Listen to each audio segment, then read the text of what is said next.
Hi guys, welcome to my channel. ఈ రోజు మనం ఆడవారు భోజనం ఎలా చేస్తే వాళ్ళ ఆరోగ్యానికి మేలు జరుగుతుంది దాని గురించి మనం తెలుసుకుందాం. వన్ స్మాల్ రిమైండర్, ఏ పాయింట్లో ఇన్ఫర్మేషన్ మీకు వాల్యుబుల్గా అనిపిస్తే నా ఛానల్ తప్పకుండా సబ్స్క్రైబ్ చేసుకోండి, అలానే లైక్ చేయండి. అప్పుడు ఎక్కువ మందికి ఇన్ఫర్మేషన్ అనేది రీచ్ అవుతుంది. మీ ఫ్రెండ్స్ అండ్ ఫ్యామిలీకి షేర్ చేయండి, వాళ్ళు హెల్తీ ఇన్ఫర్మేషన్ తెలుసుకుంటారు. ఇంకా లేట్ అయితే మన టాపిక్లోకి వెళ్ళిపోదాం.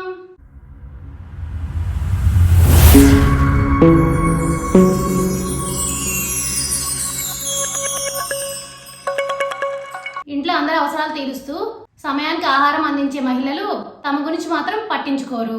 ఏ రోజు సరైన సమయానికి తినరు. అందరూ తినేసిన తర్వాత చివరిగా తింటారు. ఇది వారి ఆరోగ్యంపై తీవ్ర ప్రభావం చూపిస్తోంది. ఇలా తెలియకుండానే ఎక్కువ మోతాదులో ఆహారం తీసుకునే అవకాశం ఉంది. కాబట్టే తినే తీరును గమనించుకోవడం చాలా ముఖ్యం. ఎప్పుడు తాజా ఆహారం తీసుకునేందుకు ప్రాధాన్యం ఇవ్వాలి.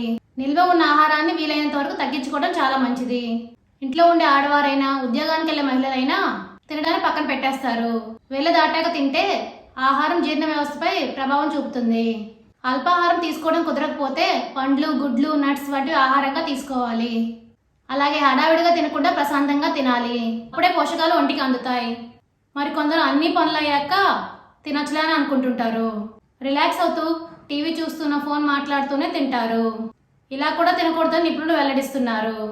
అలాగే భోజనం చేసేటప్పుడు నీళ్లు తాగడం కూడా మంచి అలవాటు కాదు. ఇప్పుడు అర్థమైంది కదా మీ అందరికీ ఆడవారు ఎలా తింటే వారి ఆరోగ్యానికి మేలు జరుగుతుంది అనేది. For more videos please like, share, subscribe my channel. Thank you for watching my video.